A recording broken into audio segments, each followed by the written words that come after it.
Bonsoir à tous et bienvenue sur le plateau d'Un cœur qui écoute, votre émission de spiritualité. Eh bien ce soir, je vous invite à partir en Afrique, plutôt du côté du Bénin, avec Anna Teko. Bonjour Anna. Bonjour Cyril. Soyez la bienvenue. Merci beaucoup. Merci d'être venue. Alors, merci. On vous connaît bien dans les Antilles, vous allez souvent chanter, au Bénin évidemment, et de temps en temps en France. Vous êtes venue en juin dernier, si je ne me trompe pas, pour un concert, ou en mai. Exactement, en mai dernier, c'était super, fatigué. Et pareil, de retour des Antilles, après une tournée, pas possible, et fatigué. Mais quand il faut être là, on est là. Alors, vous chantez Dieu. Tout simplement, oui. Vous êtes chanteuse gospel, comme on dit. Exactement. Eh bien, avant de vous raconter, que vous nous racontiez un petit peu votre chemin spirituel, on va vous écouter chanter dans une petite séquence qui a été enregistrée pour des raisons techniques il y a quelques minutes.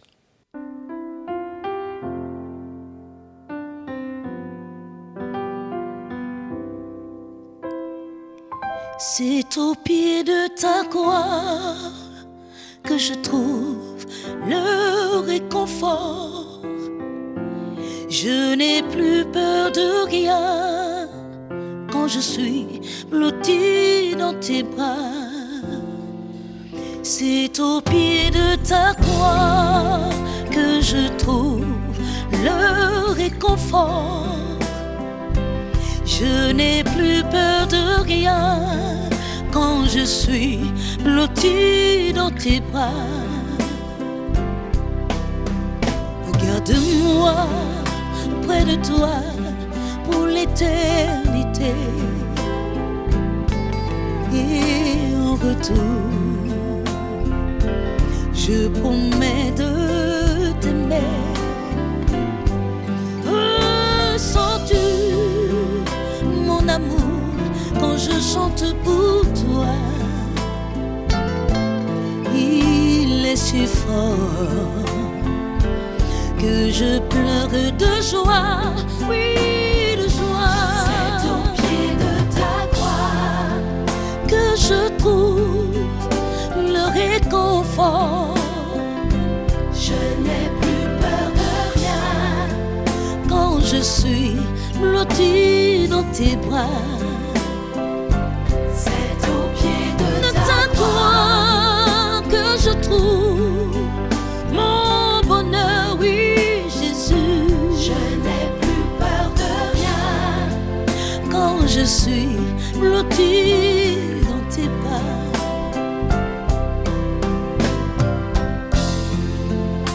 Seigneur, je veux te dire que je t'aime. Malgré tous mes péchés, tu ne m'as pas abandonné. Aujourd'hui, je me donne à toi, Seigneur. Je t'appartiens pour toujours.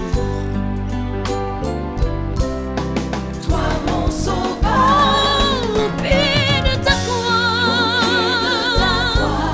je trouve le réconfort. Je n'ai plus peur de rien, car tu es mon protecteur, oui Jésus. c'est au pied de ta croix que je trouve Mon bonheur, Jésus.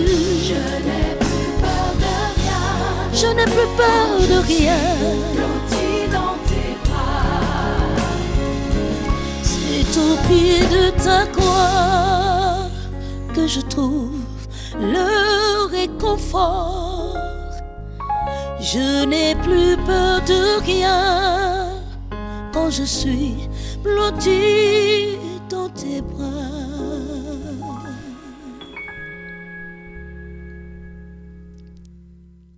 C'est très très spirituel, vous parlez de Dieu, c'est quasiment une chanson d'amour quand même. Plus ou moins. Je pense que c'est une chanson que Dieu m'a inspirée dans un moment particulier où j'avais vraiment besoin de sentir l'amour de mon Dieu après une déception dans le métier, dans la production que j'ai eue. Et j'avais vraiment besoin que Dieu me montre que c'est lui qui m'a appelée. Je lui ai voué ma vie depuis toute petite. Et en même temps, pour tous ceux qui ont écouté cette chanson, nous traversons des moments difficiles. Et quand on dit « c'est au pied de ta croix que je trouve le réconfort », moi, j'y ai trouvé mon réconfort. Et c'est la même chose que je dis aux gens. Tout est difficile aujourd'hui, tout est compliqué. Les gens sont stressés, les gens dépriment. Il y a beaucoup qui n'ont plus d'espoir. Et je me dis, moi, j'ai fait des expériences. Je me dis, Seigneur, quand ça ne va pas, quand je pense qu'il n'y a plus d'espoir, c'est là où tu me fais voir que tu es là. Et je pense que Jésus nous attend tous quelque part. Mais ce qu'on ne fait pas souvent, c'est au lieu d'aller vers lui, on se tourne vers les hommes. Et des fois, on a l'impression qu'il est très loin. On se demande, mais Seigneur, réponds. Je prie, je vais à l'église, mais tu ne réponds pas. Mais je me demande vraiment, est-ce qu'on le cherche comme on doit le faire?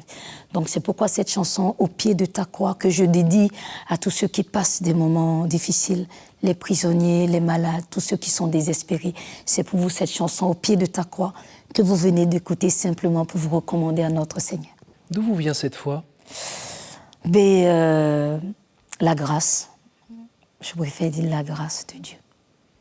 Et il y a un moment précis dans votre vie où vous l'avez ressenti fortement, vous avez eu l'impression de faire une rencontre avec le Seigneur? Oui, déjà moi je suis née dans une famille chrétienne et dès l'âge de 4 ans, en fait je fais partie d'une grande famille et tous mes frères et sœurs font de la musique, donc à l'âge de 4 ans... Vous pouvez préciser, hein, grande famille, hein.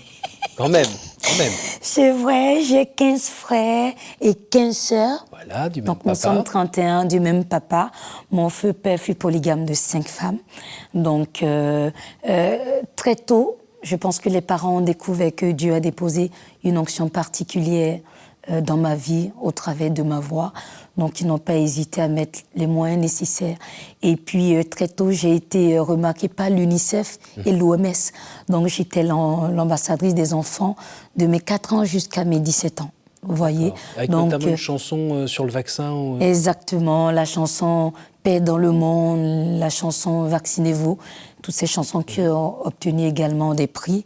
Vous voyez, donc en grandissant, comme beaucoup de jeunes qui m'écoutent en ce moment, vous qui me suivez, on se dit non, on est jeune, on a tout le temps, on veut faire notre vie. Moi aussi, je suis passée par là, où je me disais, j'ai vraiment tout mon temps, etc. Mais je pense qu'à l'âge de 20 ans, Dieu m'a fait rencontrer mon mari, je peux me permettre de dire mon mari aujourd'hui, mais à l'époque, c'était pas ça. Vous voyez, comme beaucoup de jeunes, c'est juste des amitiés comme ça. Et puis, au bout d'un an, je suis tombée enceinte. Vous savez, tomber enceinte en Afrique sans être mariée, c'est catastrophique. Le regard, le mépris, le rejet des gens, oui, etc. C'était pas facile du tout. Et je pense que c'est après... Parce que je rentre dedans, hein, c'est un peu de tout. Je pensais que ma vie était gâchée à l'époque. J'ai failli avorter, j'ai pris des médicaments, etc. Mais Dieu n'a pas permis que je commette l'irréparable. Il m'a permis quand même de garder cette grossesse. Je pense que c'est en ce moment que j'ai ressenti vraiment l'amour de mon Dieu, mon appel. Parce que j'ai dit à mon Dieu... Je suis prête à te servir, oui, mais sommes de cette situation. Oui. Voilà, j'ai vraiment fait appel à mon Dieu. J'ai dit, Seigneur, voilà, je suis tombée enceinte de tel homme. Si tu me le donnes comme mari, parce que j'ai pas envie d'avoir des enfants de pères différentes, j'ai pas envie de détruire ma vie, oui, mais fais-moi cette grâce et je te donne ma vie. J'ai vraiment ressenti la présence de mon Dieu. Je peux dire, c'est vraiment en ce moment que j'ai senti vraiment l'amour de mon Dieu et mon appel. J'ai commencé par là. Et alors aujourd'hui, vous avez 5 enfants. Oui, mariée depuis 13 ans. Une toute petite quarantaine. Exactement. Et la chanson toujours au cœur de votre vie. Oui, je ne peux pas vivre sans la chanson. Le confinement, ça n'a pas été trop dur? Non, pas trop, parce qu'avec mes enfants, on a passé notre temps à adorer le Seigneur. J'ai découvert aussi que Dieu a donné des dons extraordinaires à mes enfants. Ils sont tous des chanteurs. Ils font tous la musique, donc le confinement nous a vraiment permis de nous rapprocher de notre Seigneur, parce que les églises sont fermées, on ne peut aller nulle part si ce n'est vraiment de chercher notre Dieu là où on est. Donc c'est vrai, c'était un peu difficile sur le plan professionnel, parce qu'on ne peut pas sortir, on ne peut pas faire des concerts, mais quelque part, ça a réuni vraiment la famille, ça a consolidé le lien de la famille, ça nous a emmenés à rechercher davantage le Seigneur. Alors, vous êtes chantre, oui, c'est votre métier? Exactement. Quand on est chantre avec votre talent, le fait de pouvoir se produire sur des scènes et autres, est-ce qu'à un moment, il y a il y a une tentation contre laquelle vous devez lutter, qui est celle de vous mettre plus en avant que la personne que vous chantez. Non, j'avoue que c'est un travail que je fais sur moi tous les jours. Et quand tu veux chanter pour te faire plaisir toi-même, eh bien, tu oublies celui que tu sers. Mais moi, chaque fois, je demande l'humilité à mon Dieu. Chaque fois que je vais chanter, je dis, Seigneur, je m'efface. Je m'efface complètement afin que toi, tu prennes le contrôle. Parce que quand tu te laisses vraiment guider par le Seigneur, quand Christ habite en toi, tu oublies qui tu es. Tu te laisses simplement, tu deviens un canal par lequel Dieu va passer pour restaurer, pour guérir, pour sauver des vies. Donc, à chaque fois, avant de chanter, je demande quand même la présence de Dieu qui fait que j'essaie de donner tout ce que j'ai à donner, mais surtout pour la gloire de Dieu. Ce qui fait que lors de votre concert en juin dernier, il y avait comme un temps on a l'impression que les gens priaient un peu au départ. Les gens prient beaucoup, un temps d'adoration pour emmener les gens. Parce que souvent, les gens font l'amalgame entre l'adoration et la louange. Vous savez, on loue le Seigneur pour ce qu'il a fait pour nous. Je cherche un travail, Dieu me donne du travail. Alors je vais à l'église, j'en mets l'action de grâce de danse. Mais quand on adore Dieu, on n'adore pas Dieu parce qu'on attend quelque chose. On le reconnaît simplement comme l'être suprême. On mesure la différence entre notre Dieu, le Créateur, et nous les créatures. Donc c'est très important d'emmener le corps du Christ, d'emmener le peuple à adorer Dieu sans rien attendre en retour, à s'oublier complètement et à aller vers lui comme nous sommes. Et c'est ça, c'est très important pour moi parce que souvent dans mes concerts, c'est pas seulement des chrétiens, parce qu'il y a des gens qui aiment la bonne musique, qui viennent simplement écouter parce que c'est de la bonne musique. Et vous savez, nous sommes dans un moment où les gens sont découragés, beaucoup de gens ne vont plus à l'église, ils restent à la maison. Et chaque fois que je vais chanter, je demande à mon Dieu, je ne veux pas faire un concert pour faire un concert. Et je ne veux pas chanter pour chanter. Je veux chanter pour que tu fasses la différence. Pendant mes concerts, j'aimerais que le peuple se réconcilie avec toi. Vous voyez, parce que souvent, quand on voit, il y a tellement de scandales dans les églises aujourd'hui, et les fidèles qui ne sont pas, qui n'ont pas une foi ferme, dès qu'il y a un petit souci, se retirent parce qu'ils pensent que c'est Dieu.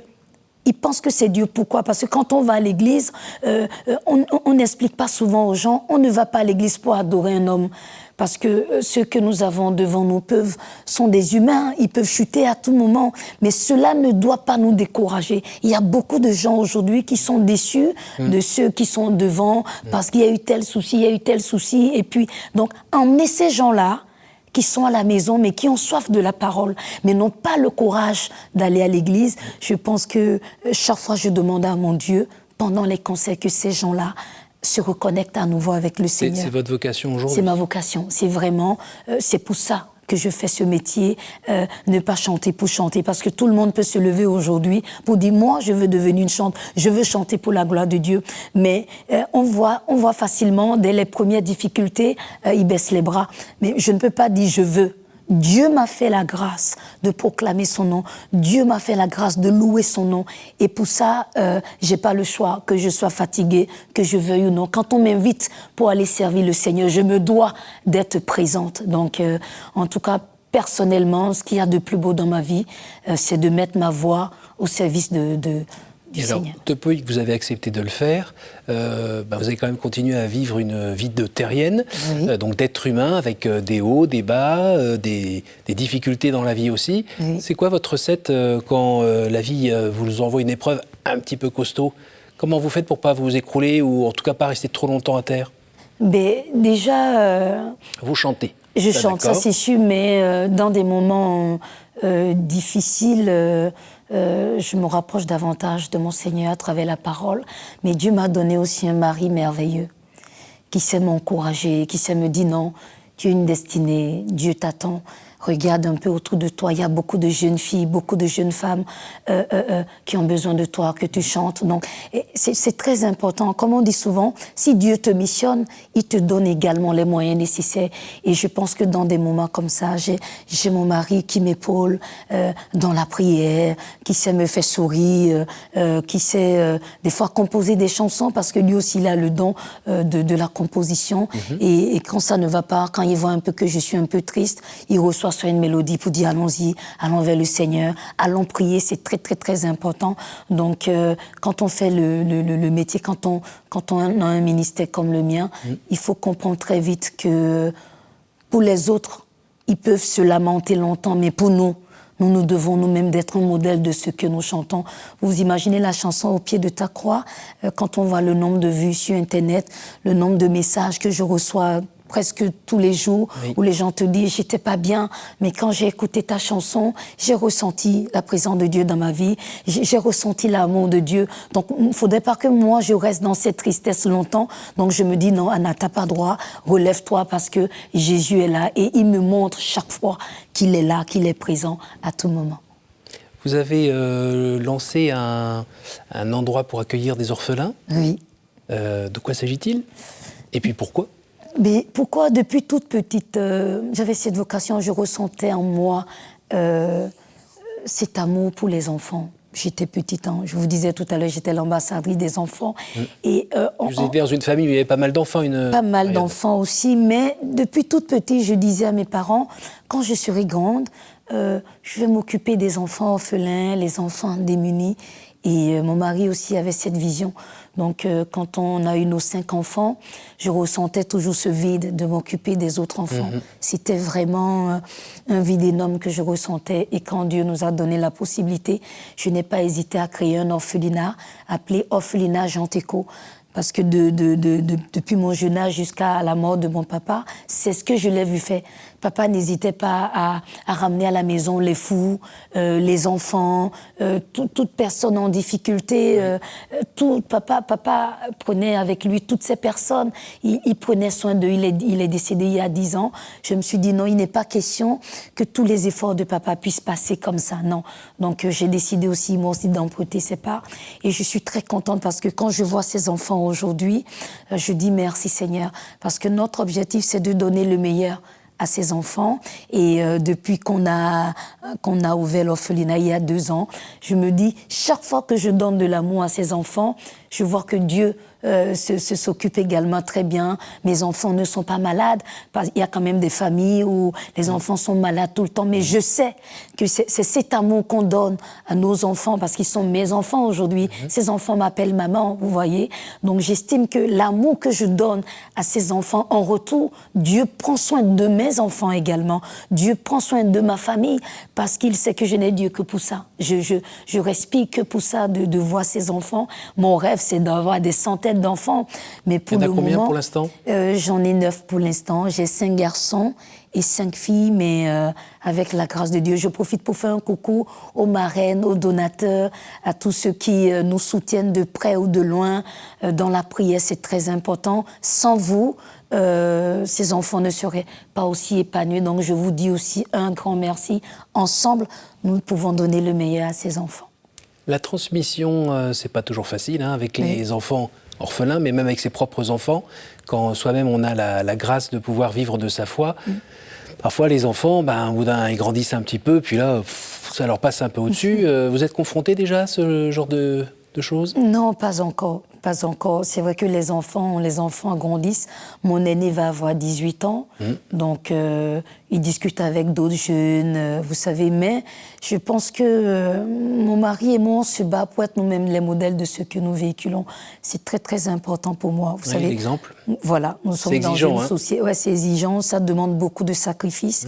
Moi-même, je me dis, mes enfants ne peuvent pas dire qu'ils m'ont déjà vu m'habiller n'importe comment. Je ne fais pas n'importe quoi, parce que je sais qui je suis.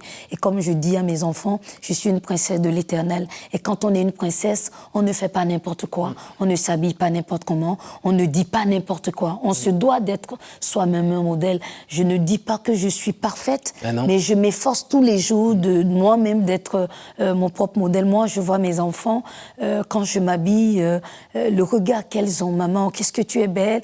Ou des fois, quand elles te voient t'habiller, elles te disent, maman, tu sais la tenue que tu avais portée, je veux me faire la même tenue. Je suis contente et je me dis, après, il faut éduquer nos enfants sur le droit chemin. Après, avec la prière. Les enfants grandissent aussi, Oui. ils vont faire le choix, mais Oui. c'est à nous les parents tous les jours de prier Oui. pour que Dieu les maintienne dans le droit chemin. Et après, si vous, dans votre vie, vous chutez dans votre conversation, dans votre exemplarité, comme vous n'êtes pas parfaite, Exactement. le fait de le reconnaître, Exactement. pour eux, quand ils se casseront eux-mêmes la figure, parce Ils que vont ça le fait partie de la vie, reconnaître aussi. voilà. Et c'est C'est quelque chose reconnaître, qu'on c'est fait. pardonner, c'est à nouveau repartir. Et c'est ce qu'on fait souvent aussi quand on discute avec nos enfants. On n'essaye pas de montrer qu'on est des parents parfaits. Au contraire, moi, mes filles, quand je discute avec elles, les erreurs de jeunesse, j'ai pas peur de leur parler de ça. C'est pareil, mon mari avec les garçons. Non, tu vois, moi, j'avais fait ça. Je me dois de te le dire pour que si tu te retrouves dans la même situation, que tu te dises, papa m'avait raconté, peut-être que ça va faire un clic dans ta tête. Mais je pense que c'est très important parce que dans notre société aujourd'hui, j'estime qu'il y a beaucoup de parents qui fuient leurs responsabilités. Et c'est très compliqué. Donc je sais que c'est pas évident. Le monde change. C'est ce qu'on entend souvent. Et je demande vraiment à Dieu de redonner la force à nous les parents parce que c'est très important. Ce sont les réseaux sociaux qui éduquent nos enfants aujourd'hui. Oui. Malheureusement, tout ce qu'on voit aujourd'hui, c'est à travers les réseaux sociaux. Les enfants veulent faire comme les parents n'ont plus cette force comme nos parents d'il y a des années de cela. Et bien, les enfants sont livrés un peu à eux-mêmes et malheureusement, quand on voit les résultats, c'est catastrophique. Donc, c'est à nous aussi d'aller vers les enfants, de dialoguer. Le dialogue, c'est très important. Sinon, on voit très vite l'irréparable se produire. Si tout d'un coup on fait un peu de la fiction et on se projette, je sais pas moi, dans 30 ans ou dans 20 ans, et mettons que votre voix ne réponde plus à vos attentes, qu'est-ce que vous feriez ? Mais je vais continuer à m'occuper de mes enfants, sinon continuer l'œuvre de Dieu, servir mon Dieu dans la maison du Seigneur, continuer de m'occuper des veuves, des orphelins, donner de mon temps, donner de mon amour aux gens. On arrive déjà à la fin de cette émission. Déjà ? Oui, mais on a pris le temps de vous écouter au début. Hein. Alors, c'est le temps des questions. Allez-y, je vous tire une carte. On vous écoute. Si vous pouviez revenir en arrière et changer quelque chose dans votre vie, que feriez-vous ? Si je devais changer quelque chose dans ma vie, je pense que je me préserverais pour l'homme de ma vie. Encore une. Oui, ça va être 3 fois.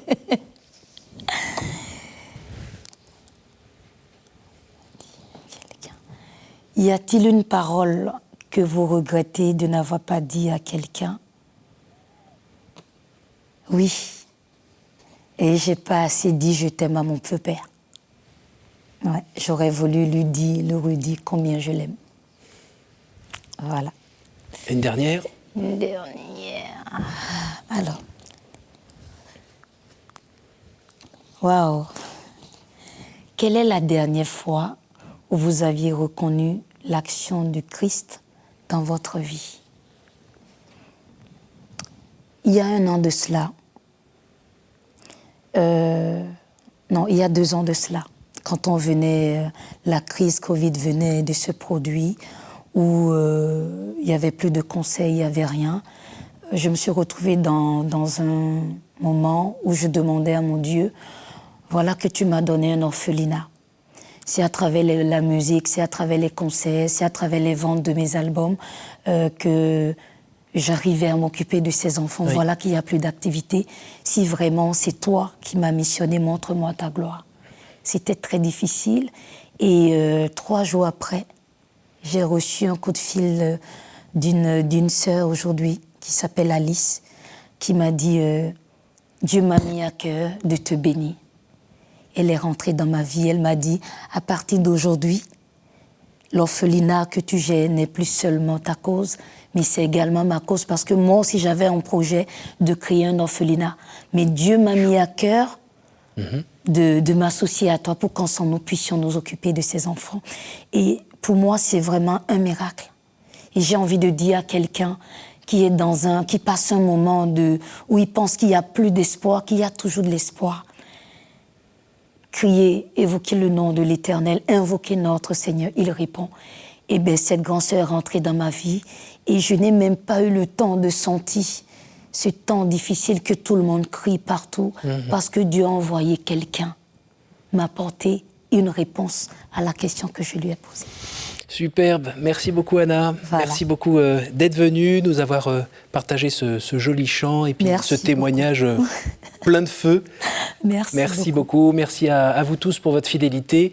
N'hésitez pas à partager ce programme et toute cette joie grâce à notre site www.ktotv.com. Et moi, je vous donne rendez-vous la semaine prochaine.